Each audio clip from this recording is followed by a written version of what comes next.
Vamos ouvir o que disse o advogado do Flamengo, Michel Acef Filho. Quando se comemora decisões como essa, a gente não deveria nem estar aqui. Na verdade é essa, né? Então o Flamengo, ele entende que os atletas eles têm que tomar cuidado, né? Acho que é o que a gente precisa nesse atual mundo de apostas. A gente tem que ter cuidado, né? E o Flamengo, como disse o vice-presidente Flávio Willemann, todo ano... Nós dois. A gente apresenta aos atletas tudo que deve se evitar, faz os ensinamentos devidos e acho que é assim que o mundo do futebol hoje tem que tratar desse tema, que é muito sério, né? As apostas já se tornaram realidade. Então o Bruno Henrique foi multado em R$100 mil, mas não tomou nenhuma pena esportiva, né? No aspecto de perder partidas das competições disputadas pelo Flamengo. Justiça, né? A justiça tomou a decisão dela, agora abre um precedente que eu acho que é perigoso em relação ao futuro, né? E escolhas feitas pelos atletas daqui para frente em relação ao mundo das apostas. Porque, assim, eu vi muita gente relacionando ao que aconteceu lá quando explodiu a máfia das apostas, né? Não é a mesma coisa. Não, são é diferente. Isso não quer dizer, porém, que alguém que recebeu a informação privilegiada não se beneficiou disso. Exato. Então, assim, é complicado. Você abre um precedente que, a partir do momento agora que o clube chegar e falar não, a gente não se sentiu lesado por isso, o jogador pode informar quem quiser e esse alguém vai lá e cria ali, entre aspas, o esquema dele, com os amigos, enfim. Não o jogador em si, mas quem recebeu a informação pode fazer isso, como foi o caso do irmão do Bruno Henrique fazer. As mensagens comprovam isso.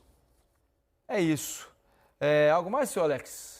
Para mim é tudo muito triste, cara. O que aconteceu, parece que, de um lado, a gente não tem pretensão nenhuma que o cara seja ou não punido, né? Ninguém está aqui vomitando ética, vomitando, mas se tem um fato que não foi bem feito e por mensagem e tudo, tá até meio claro as situações. Não tem porquê, não tem nada contra nem A e nem B. Só que é triste porque cada momento que o Brasil ele tem oportunidade para passar uma mensagem, dar uma resposta legal para essa questão da impunidade que se acontece no Brasil, seja na área esportiva ou não, o Brasil acho que tem falhado um pouco, né? Não vamos falar somente desse caso, né? Dos meninos que faleceram no Ninho do Urubu. Não é questão, às vezes, tem gente que pensa que a gente dá uma opinião contrária à situação que envolve o Flamengo, é porque você é contra o Flamengo, ou você é contra o Corinthians, ou você é contra... Até porque não é nem contra o clube. Tem nada a ver, o clube e outro. O clube está se defendendo, está defendendo o seu atleta, o clube está fazendo tudo isso. Só que tem pessoas que trabalham dentro do clube. O clube não é essas pessoas passam. Sim. Né? Então, nesse sentido, eu acho que todas as mensagens, assim, além de abrir precedente, não passa mensagem nada legal para que depois a gente venha falar assim, poxa, tome cuidado com determinadas coisas, até igual o doutor falou, a gente orienta os jogadores, tem que tomar cuidado. E vai ter que ter uma adaptação do nosso código desportivo. Na verdade, Felipe, uma mudança, além de mudança, Felipe, a gente e... tem que ter coragem de aplicar a lei. O Brasil tem lei, só que a gente foge dela. E aí essa fugenta aí me deixa triste. Leis-A em atuar de forma contrária à ética desportiva, com o fim de influenciar o resultado da partida. Bruno Henrique era acusado de forçar um cartão amarelo em jogo contra o Santos em 2023, o que beneficiou apostadores. Dos 9 auditores do Superior Tribunal de Justiça Desportiva, 6 votaram contra a suspensão de Bruno Henrique. A votação foi unânime com relação ao pagamento de multa. Resultado diferente do primeiro julgamento, quando Bruno Henrique foi condenado e suspenso por 12 jogos. Dessa vez, por se tratar da segunda instância do julgamento, não cabe recurso. Estou falando aqui em nome do Bruno, né? Acabei de conversar com ele, está muito feliz, né, com o resultado. Acreditávamos muito na seriedade do tribunal e a gente viu essa seriedade ser aplicada, né? Para o técnico Felipe Luiz, uma ótima notícia, principalmente já pensando no jogo de amanhã contra o Sport pelo Campeonato Brasileiro. Entre jogadores que estão com as suas seleções ou machucados, já seriam 11 desfalques. A 12ª baixa, felizmente para os flamenguistas, não foi confirmada. Tá aí todas as informações do Bruno Cortes pra gente. Deixa eu reforçar, né? Fazer uma correção aqui, porque a gente estava falando de Santos. Então eu falei que o Flamengo ia encarar o Santos. Não, o Flamengo vai encarar o Sport, Santos já tá, com gente? dificuldade muito grande para enfrentar o Palmeiras e o Flamengo no mesmo dia. Não, meu Deus. Não dá. Não, me atrapalhei, mas é isso. Flamengo e Sport, jogo do fim de semana. E a boa notícia é essa, que o Flamengo, o Felipe Luiz, vai poder contar com o Bruno Henrique para essa partida, porque seria um baita quebra-cabeça a ser montado caso não pudesse contar com o Bruno Henrique. Veja bem, o Pedro está se recuperando da fratura no braço, então ele teria pouca alternativa caso o Bruno Henrique tivesse que ficar fora, mas não é o caso, Lofredo. Primeiro, assim, para a gente falar que o STJD deu um mau exemplo e, assim, eu diria que até um incentivo para que os jogadores continuem nesse mundo nebuloso, né? Participando desse mundo nebuloso das apostas esportivas. O caso continua na justiça comum mesmo. É que a gente chama de justiça comum, mas é justiça. Sim. Porque isso aí é o tribunal de penas da CBF, de auditores da CBF.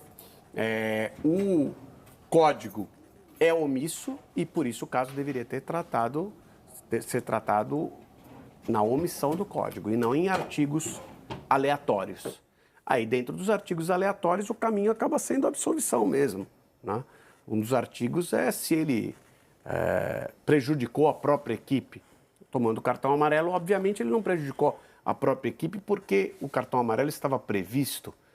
Prejudicou depois porque ele tomou o vermelho logo em seguida, mas é um problema do próprio time, que o jogador foi orientado de um modo e agiu de outro. Não tem muito a ver com a questão das apostas.